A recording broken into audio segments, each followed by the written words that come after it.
Thank you everyone for joining us. We are in the Research and Neuroscience breakout room, and Dr. Brian Boyd, who is the Associate Professor, an Associate Professor, and the Director of the Juniper Gardens Children's Project, will be speaking on promoting the social communication and play skills of young children with autism.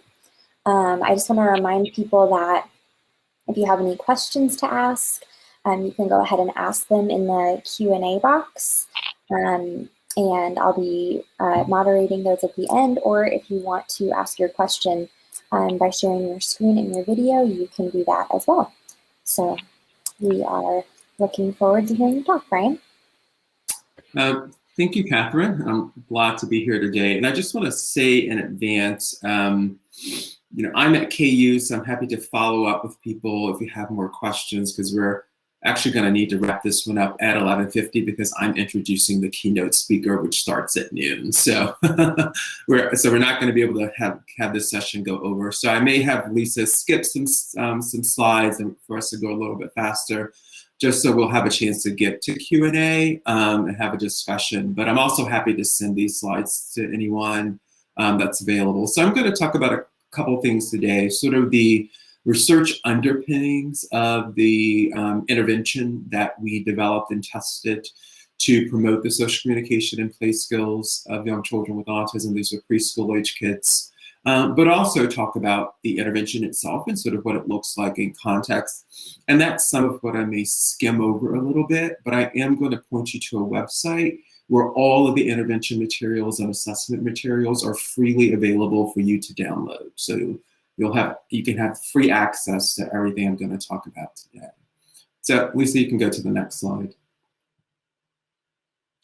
So I think it's increasingly important that we do acknowledgements early on, because we sometimes forget this stuff. So in addition to the funding from the Institute of Education Sciences, I certainly want to acknowledge really all the public school personnel who were involved in the testing and development of ASAP. This was a multi-site study that took place when I was still at UNC Chapel Hill, but we also carried out the study with school districts in the states of Florida, Minnesota, Oregon, and Washington. So lots of school staff and people were involved, and lots of families and kids with autism. So we appreciate their participation in this research.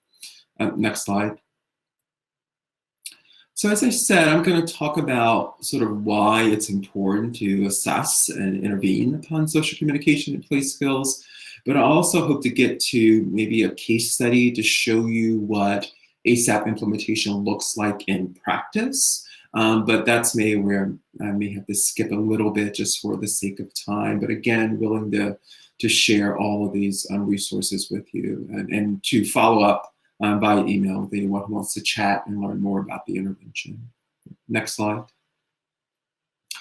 So a lot of you probably already know, because you're at this conference, why targeting the social communication and play skills of young children with autism is important. And again, for the ASAP intervention, the Advancing Social Communication and Play intervention, we were working with preschool-age kids in public school settings, so 3 to 5 year olds.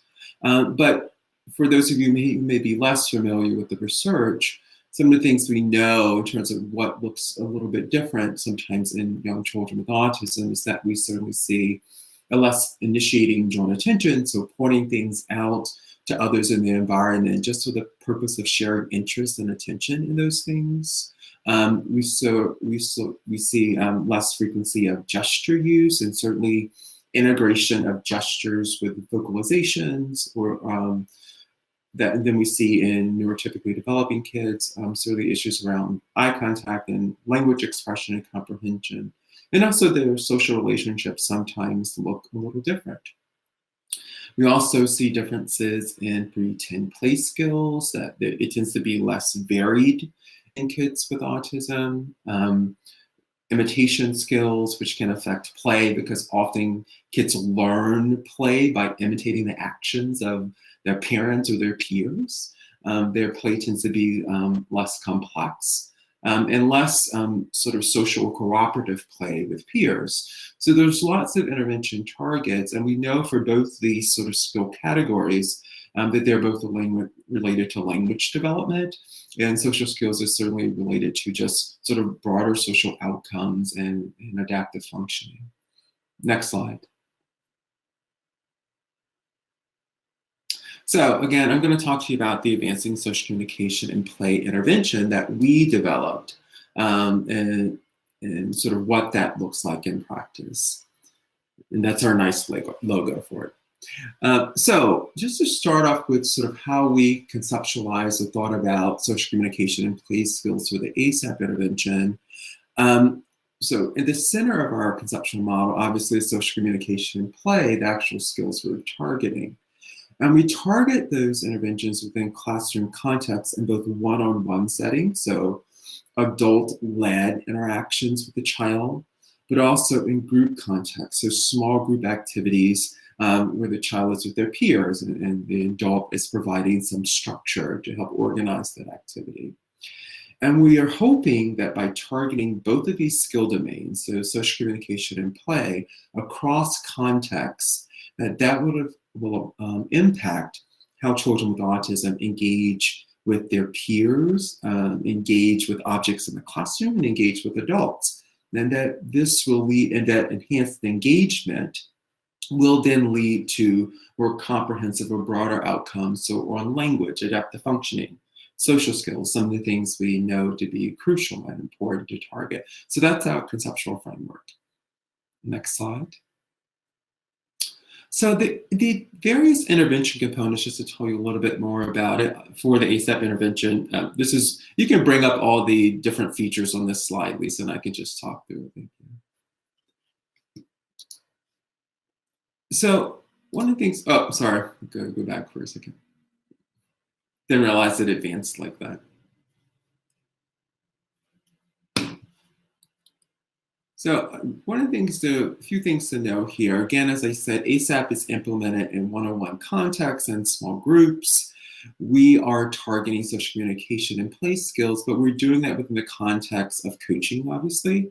And it's also a team-based model is a big part of it. So we support not only the lead teacher in a classroom to implement ASAP. We also support the paraprofessional and also related service providers, be they speech language pathologists or occupational therapists. And to be a part of the study, we required that this classroom team really sort of function and implement the intervention as a team. And we developed with them sort of an implementation plan. So who was doing what related to the various implementation components, because sometimes we recognize that speech paths or OTs are seeing lots of kids, are going across lots of schools, so their ability to commit to a sort of heavy implementation may be difficult. But each classroom worked to develop an implementation plan for that particular classroom in school, and we trained everyone within the intervention. So that's an important part of it, in addition to doing sort of ongoing assessment monitoring. All right, next slide. So the framework we essentially use for ASAP, it's what's called SEW, or sewing it all up, as we like to say.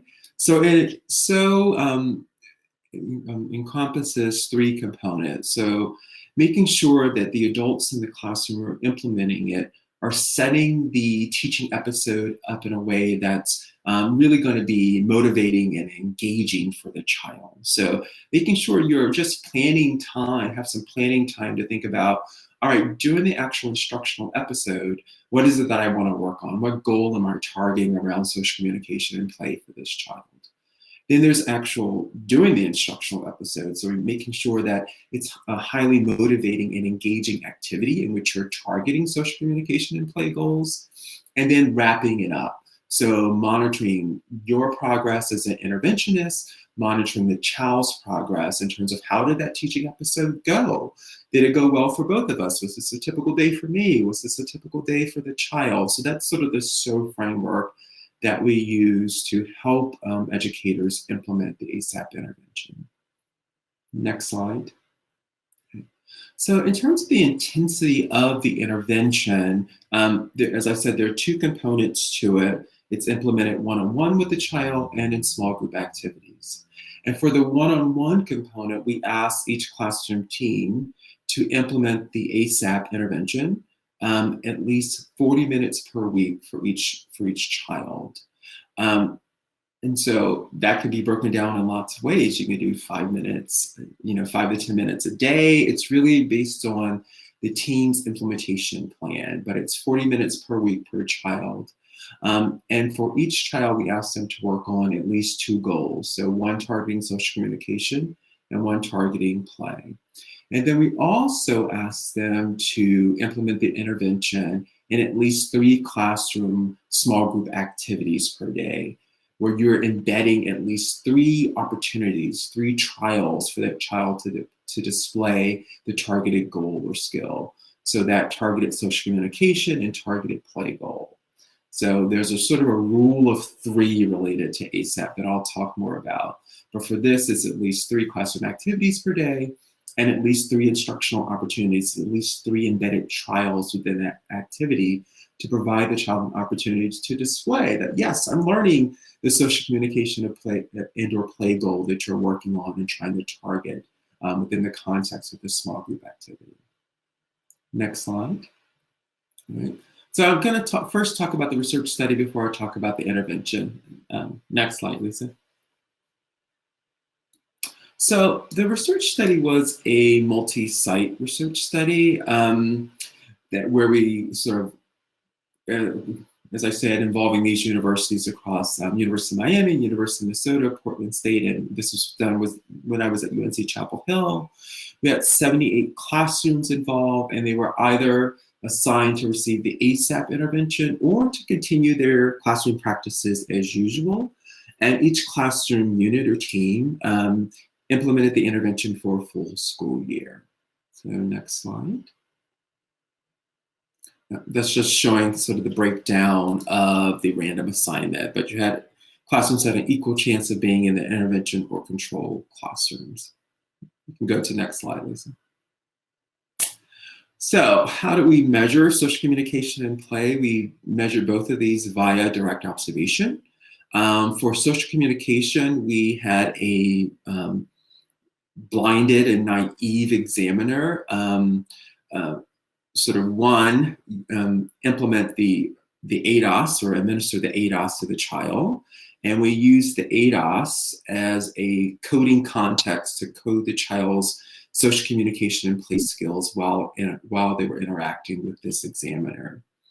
For play, children were administered the structured play assessment, which was developed by some folks at LA. Again, a blinded, sort of naive examiner administered a structured play assessment to the child, and then someone blind to group assignment coded those videos for the child's exploratory, relational, functional, or symbolic play skills. And for social communication, we were coding the social interactions of the child, so how often do they socially interact with the examiner, request things, and display joint attention during the ADOS context. Next slide. And so the first thing I'll say is that for the social communication outcomes, we actually did not find significant group differences. So the kids in the ASAP group didn't look significantly different from the kids in the business as usual group by the end of the school year. But we did see some interesting trends, even though there weren't actual group differences. So by time 3, realize it's not well labeled, the light green there is the actual ASAP group. By time 3, so the last time point, the end of the school year, the kids in the ASAP group were showing higher rates of joint attention and higher rates of social interaction. And these were kids who all received the Mod 1 ADOS, which is the majority of our kids in this study. I think only a small number, only 13 of the 161 kids, I believe, received the Mod 2 ADOS. So even though there weren't group differences, we were seeing nice trends in the direction we wanted to see in terms of social communication outcomes. Next slide, Lisa. But we did see significant group differences for engagement. And so This is saying that kids in the ASAP group, by the end of the school year, spent less time unengaged in classroom contexts. And by virtue of that, they spent more time engaged in some fashion. So either appropriately engaged with objects or appropriately engaged with people. So that was nice. And we know engagement is really linked to some very important outcomes, both for typically developing children and for children with autism, but better academic outcomes, better social outcomes. And this is what we expected to some degree, that if you remember the conceptual model, we think that we first target or improve engagement, and improvement in engagement should lead to some of those more broader outcomes that we're interested in around sort of improving children's language outcomes or social or broader social outcomes. So I think by the end of the school year, it seems we got to the more proximal outcomes. Kids who receive the ASAP intervention were indeed more engaged in their classroom context. Next slide, Lisa. Really, this is just sort of a similar thing, but showing some of the actual effect sizes. And this particular slide, we had blinded raters again go into classrooms and rate level of engagement, and based on blinded raters. These raters also rated that kids in the ASAP intervention were more engaged by watching them within the context of their classroom by the end of the school year. So nice effects for engagement within the context of the ASAP intervention. Next slide, Lisa. The other thing we saw, and we weren't necessarily expecting to see this, although we did decide to measure it, is sort of a protective effect related to teacher burnout. So the blue line there is teachers in the control condition, so who were continuing their classroom practices as usual, and the red line there is the ASAP or intervention group. And what we saw is that by the end of the year, teachers in the control classroom, their burnout scores increased over time. They were more burned out by the end of the year. But ASAP teachers we did not see increases in burnout for teachers in ASAP. And we can think about and talk about maybe why that was the case. So perhaps there's some kind of, for lack of a better word, protective effect of receiving coaching or implementing what teachers think is an evidence-based practice by the end of the year. And I will say for this data, we just asked teachers this because the Maslow burnout inventory hasn't necessarily been validated for speech pathologists or related service providers or for paraprofessionals. So this data is just based on teacher implementation of the intervention. But it is nice to think about because we know, particularly in special education, that there's a high degree of burnout amongst educators. So it's nice to see this. Next slide, Lisa. So now I'm going to talk a little bit about the intervention now that I've talked about sort of the research underpinnings related to ASAP. Next slide. So I think it's important to know what we're trying to do with an intervention to promote the social communication and play skills of children with autism. One, we want to make sure that children have the means to communicate. So for some kids, that's language. For some kids, that may be an augmentative or alternative communication device. But we want to make sure that educators who are implementing this are making sure that children have the means to communicate. What ASAP is focused on is really the last two things, that educators are doing things to motivate children to want to play and to socially communicate with them and their peers in the classroom, right? We know these things should be fun, and we have to set up the environment to promote these kinds of interactions. And then the other thing ASAP is focused on is that educators are providing the child opportunities to display these skills as they're working on teaching them. So we want to make sure all those things are in play there, that the child has the means to communicate. Educators are then providing motivating experiences and environment for a child to display these skills, and that they are providing multiple opportunities, multiple teaching episodes to work on these skill areas. Next slide, Lisa. You can go to the next slide, Lisa. Oh, Sorry, I forgot all these graphics come up sometimes. Again, what I'm going to get into now is sort of an overview of ASAP. What does it look like in terms of the assessment and intervention? And if we have time, some video-based case studies of what it looks like in practice. You can go to the next slide.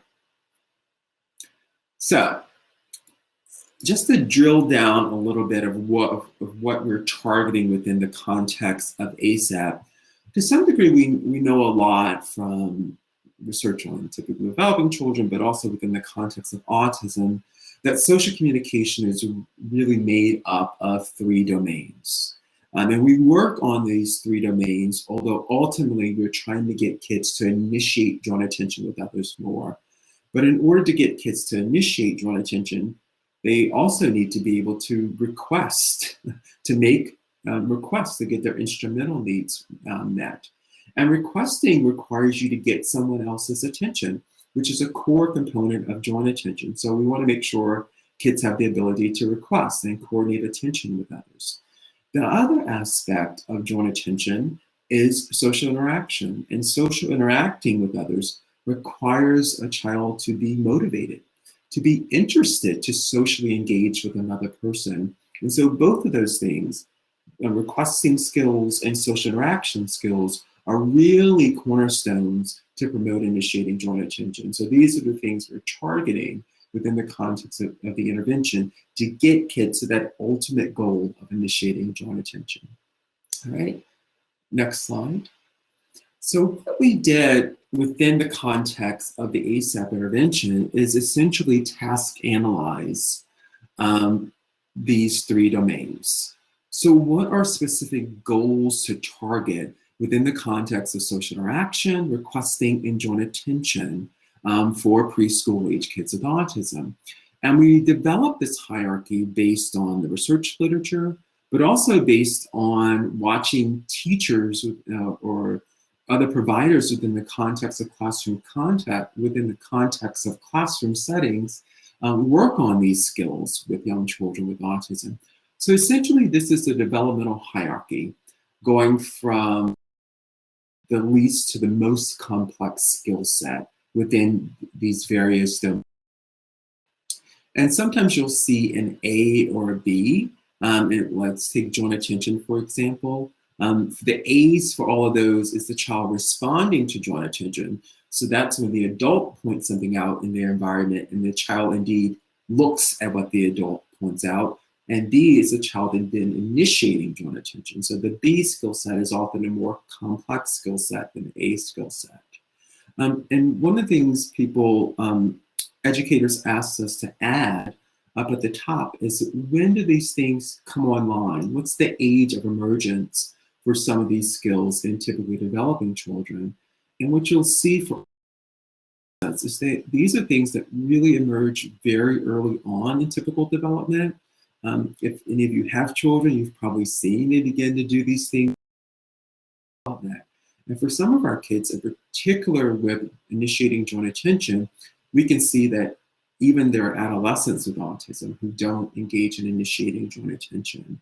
So, but this helps to provide perspective around the extent of the developmental delay sometimes for kids with autism. But these are actually really early skills that come on really to some degree concurrently in typically developing children. And so what you'll see, what you may also notice is that the initiating the joint right there is pushed down a little bit. It starts in parallel with social interaction for skill and requesting in the requesting skill 4. The reason we did that is because we think that some of those early social interactions, of social interaction skills 1 through 3 and requesting skill 3, are needed before you start working on joint attention. So if kids aren't doing those early social interaction or requesting skills, they're probably not going to engage in some of those joint attention. So when assessment, if kids weren't doing those things, we would ask that they start there instead of moving it directly to joint attention. Just to explain sort of the organization of the hierarchy a little bit. Right, next slide, Lisa. And so these are the basic categories of play. These are pretty standard categories of play that we know to be important, that we target within the context. You can go to the next slide. And we did the same thing for play. We task analyze and operationalize the specific skills or goals that should be targeted to support the play development of preschool-aged kids with autism. What you'll notice organizationally here is this much more of a stepwise fashion. And that's because we know that play really develops in a stepwise fashion. Kids go from exploratory to relational. And that's sort of the natural progression of these things. They don't come online as concurrently as social communication skills. So there's more of a natural progression, as you will, if you will, within the context of play. And you can see that with the age of emergence there as well, that there's sort of a developmental trajectory for play skills. So that's why the play skill hierarchy is laid out differently than the social communication hierarchy. But essentially, these are the goals to target for working on these various play domains. Next slide, please. And the symbolic play just goes on to a second page in the manual. But as I said before, I'm going to point you to a website where you can get this. The entire manual, the play hierarchies, the social communication hierarchies, they're all available. Next slide. So the other thing we want to do that's in the manual is help classroom teams, educational teams identify the motivation for when would be good times to work on some of these things within the context of their classroom routines. So there's a preference assessment form to think about. When is the child most likely to display some of these things? What are natural reinforcers for the child in terms of displaying social communication and play skills? And there's also an assessment, a manual that we developed. And there are a couple of ways we did the assessment. One, there's actual one-on-one assessment. So you can take a sort of common classroom toys that exists and administer an assessment to the child to get a sense of their social communication and play skills. So there's a structured assessment. There's also an unstructured version where you can just observe the child in the classroom to get a sense of their social communication and play skills. So there's unstructured and unstructured assessments for play skills, and unstructured and unstructured assessments for social communication and play, for social communication skills. And both of those are within the manual. And we really left it up to the educational teams to decide which they wanted to administer. First, sometimes kids were pretty new to the classroom. As you know, preschool-age kids typically age into classrooms. They enter when they turn 3.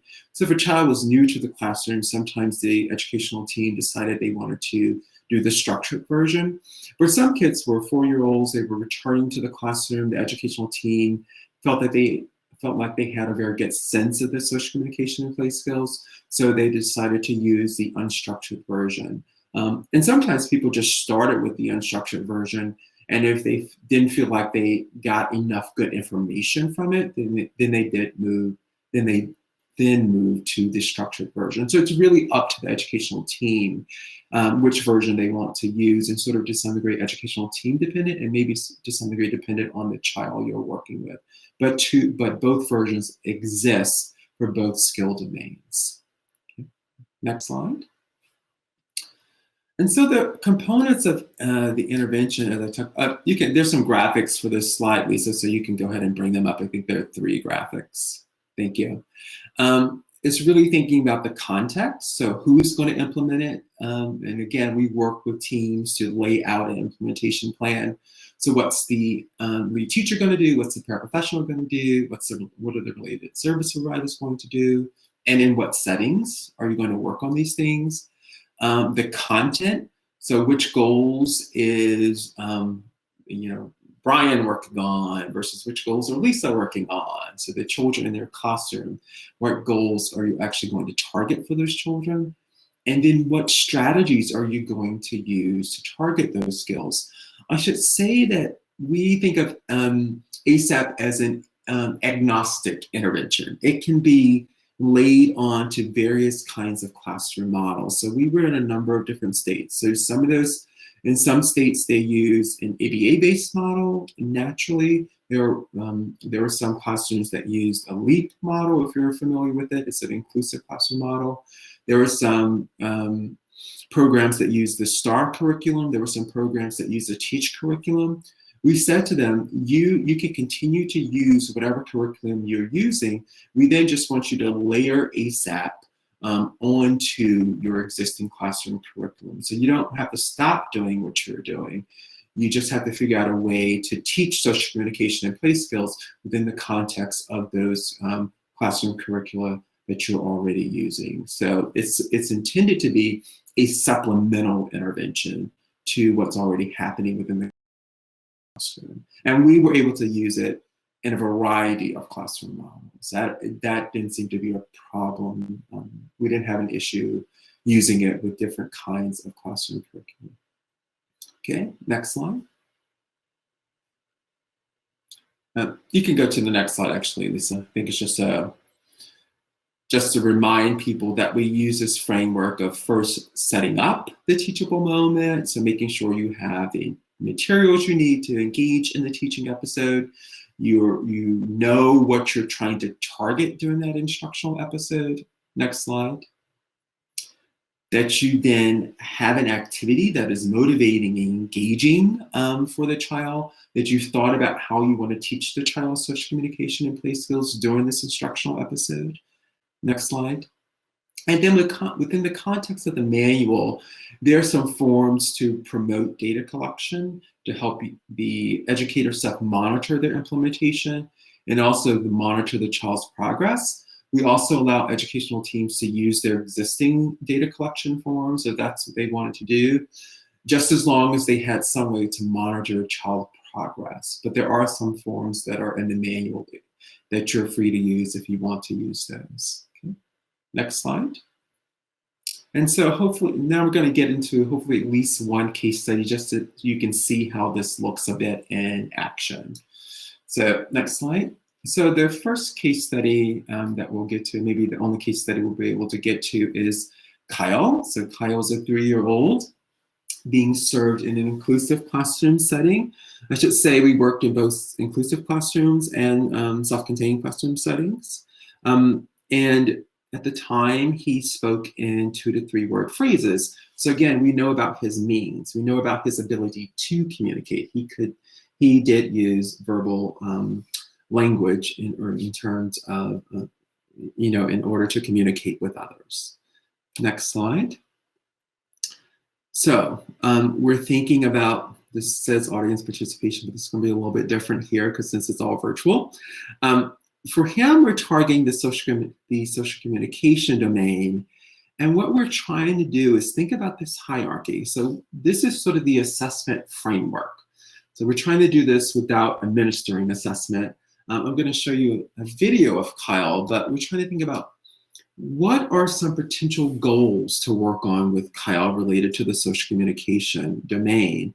And what we're looking for are some things that Kyle may be doing, but maybe not with mastery. And our definition of mastery is that the child does it on across 3 different exemplars. So maybe across 3 different instructional activities, maybe doing it with peers and 2 different adults. So we want some things that are essentially emerging skills, things he's beginning to demonstrate, the child is beginning to demonstrate, but may not be demonstrated with fluency or mastery at this point. Okay, next slide, Lisa. So if you want to play that first video, Lisa. I think it's an embedded, maybe it's right. Yeah, I'm sorry. I don't know that Google Slides is going to give me that option. Okay. Let me, yeah. It's okay, Lisa. I can just sort of, it's okay. We can I go. apologize. That's okay. We'll work with the tech space here to some degree. I can describe a little bit what happened here. So in the first video there, what you were going to see with his speech pathologist sort of playing a swinging game with him. And she would pause when she would swing him to see if Kyle will look up at her or say go in order to demonstrate that he wanted a game to continue. So that's a social interaction skill, so indicating the child wants a familiar routine to continue. In the second video, she was doing requesting, where Kyle was dressing that sort of doll figure that's on the floor, and she was giving him a choices of what he wanted to put on the doll next, the shirt, pants, or what have you. So she was sort of doing assessment around two social communication domains: social interaction with the swinging game, and requesting with the dressing the doll game. So it's not as fun as you watching it in action, but hopefully you get the sense of what was happening in the video. So you can go to the next slide, please. So we take that information, we take our observational information, or in the case of the structured assessment, the actual information we get from doing the assessment one-on-one from the child, and then we go back to our hierarchy and we think about, well, what are the emerging skills we want to target for this particular child? And so this is where this framework comes in handy. It allows us to pick the goals we want to target. So next slide, Lisa. So you can bring up the graphic there. And there's one more, you can bring that up as well. So for Kyle, one of the things well, you weren't able to see, but hopefully I was able to describe, is that he had some emerging ability around what's called SI2, or social interaction skill 2, which reads, while playing face-to-face games, physical activities, or routines, after a brief pause, the child shows wanting the game to continue. And he did do that during that video with the speech pathologist. He indicated he wanted her to keep swinging. So there's a potential emerging skill we can work on with Kyle. Okay, next slide. And you can bring up, yeah. And then for requesting, we noticed that he had the ability to engage in sort of requesting skill 1. So he reaches out for an object to show that he wants it. So she was holding up 2 different choices to dress the doll, and Kyle would reach to the one he wanted to request. So we know he can reach for objects to request. So those could potentially be skill areas to target for Kyle to begin to work him up to those higher skill areas that we want to see. Okay, next slide. And so then we take those goals, and within the context of the manual, for every goal, there are examples of how to work on that goal within the context of one-on-one activities. So those adult-led activities where you're working one-on-one with the child for at least 40 minutes per week. And then you can go to the next slide. And there's also examples of how to work on every goal that's laid out in that social communication and play hierarchies, how to also work on those goals within small group activities. So I think there are at least 6 activity examples for each goal, 3 for one-on-one and 3 for small groups. So this is all within the context of the intervention manual. And this is also information we got from watching educators do the brilliant job of implementing this. This is really to serve as sort of some idea generation, but most educators took it and ran with it. But they gave us permission to steal what they were doing as we watched them brilliantly implement these various work on these various goals and activities. All right, next slide. So I think we're going to skip this case study for the sake of time. So maybe go to the assessment results slide. There you go, and bring up the graphics for this.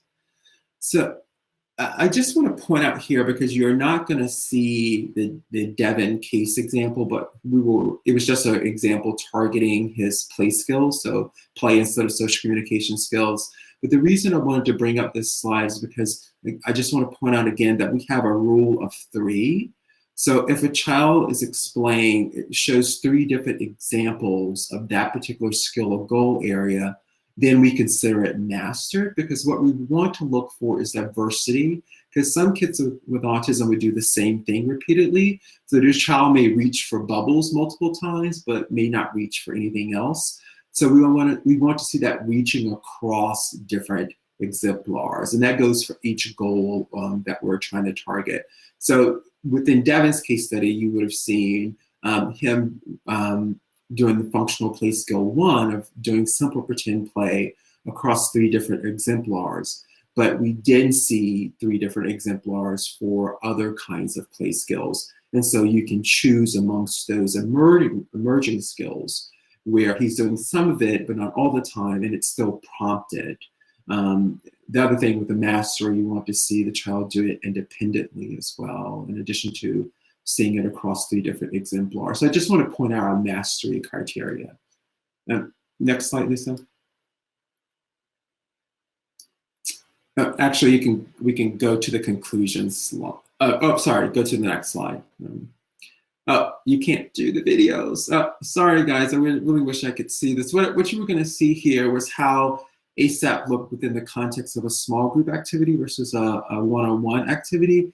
But I will say the videos are also on the website, so you can see some examples of what it looks like in action. But for the first video, it was the teacher was working on responding to joint attention with the kids at the table. And then for the one-on-one, she was working on a play activity that involved a child who used pictures to help communicate. So it's an example then of kids using various means to engage in interactions with others, and how those means could be incorporated into the instructional episode. So it's just to give you a sense of what it looked like within the context of classroom settings. We can go to the next slide. So just to wrap things up, assessment is a really big important part of this. This is why we came up with both an instruction and structured version of it. But don't get hung up on choosing the exact right skill level. If you choose something that's too advanced for the child, you can always, a goal or skill that's too advanced, you can always back down and choose a sort of a lower level or less complicated goal. If you choose something that's really easy for the child, then they'll just master it quickly and you can move on. So don't worry, but it is good to have, important to have good assessment information. Next slide. And then I think it's just important to remember that, you know, we want to provide children the means, motivation, opportunity to work on such communication and play. Next slide. And the last thing I like to emphasize is that we're working on play and social communication with kids. So you as the adult should be having fun. If you're doing an activity with them and you're not having fun, there's no way the child is having fun.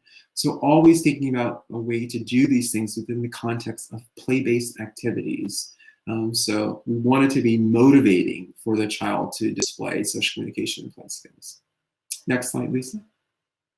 And that's it. So we can take a few questions. And sorry that some of the videos didn't work out. Oh, sorry, one more slide. I think there's one more slide, Lisa. Apologies. It was just the website. Maybe I can type it in where folks could, it's best to type it into the chat where folks get access to the materials if they want them. Yeah, that's great. We have multiple questions from Matt Mosconi, and I have a few questions too if we don't have any from anybody else.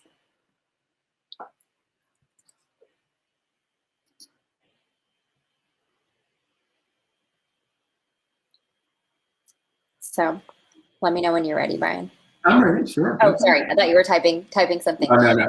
Well, thank you, Brian. That was great. I think it's especially exciting to see how you're developing interventions that really target the specific skills that an individual needs to work on rather than just kind of a blanket approach for all participants.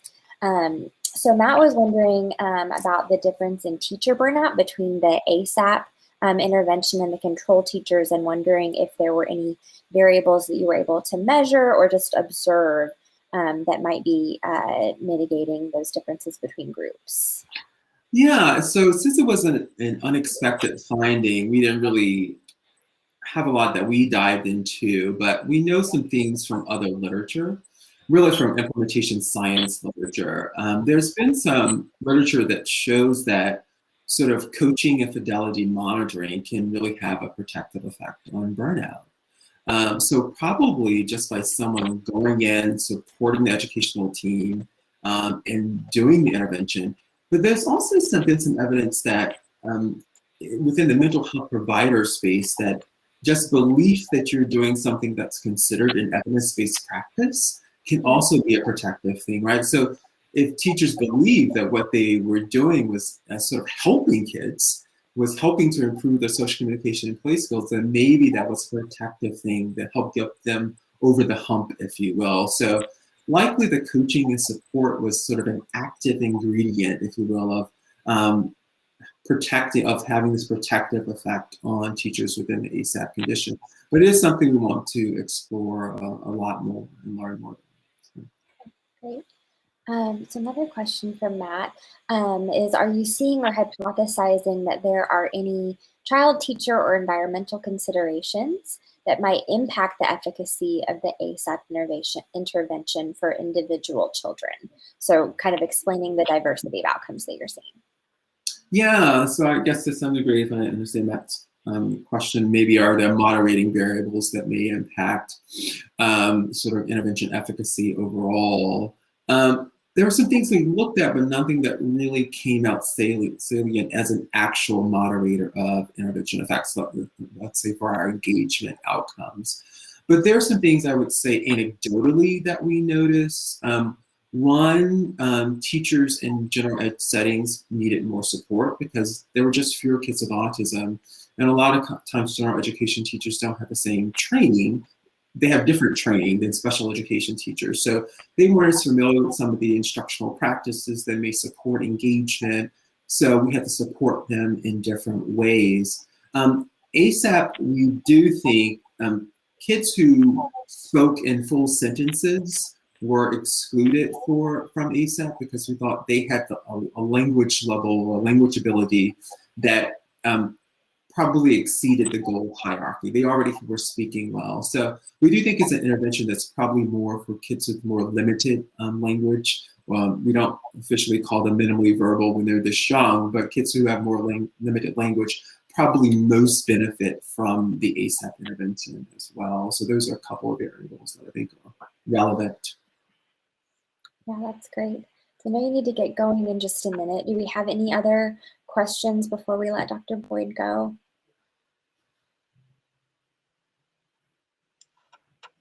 I guess, Brian, if you have a minute, I just wanted to ask really quickly. I know that this was a social communication intervention, but of course I was thinking about repetitive behaviors.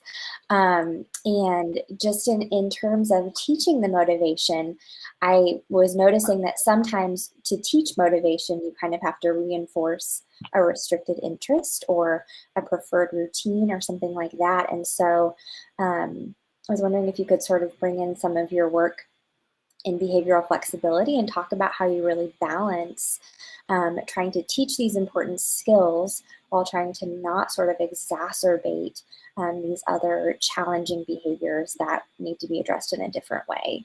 Yeah, I think that's a good question. And, certainly there's been varying evidence around if improving social communication or indoor play skills leads to sort of collateral effects or decreases in repetitive behavior in some way. And the evidence is really mixed and not great evidence related to it. But I think what you bring up, Catherine, is really an implementation challenge that we sometimes saw.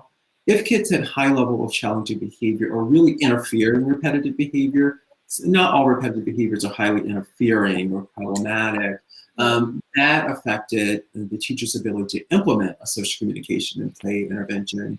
And so we had to support them to address sort of interfering repetitive behaviors when they were an issue.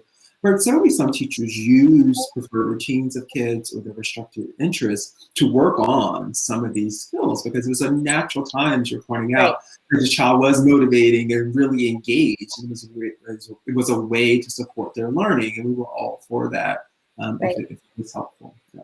And that's something that teachers would do or that we do in our own lives that are definitely specific to autism. So that's great. All right, well, we'll let you get on to your next platform. But thank you so much for joining us, Dr. Boyd. Thank you. Thanks everyone for having me.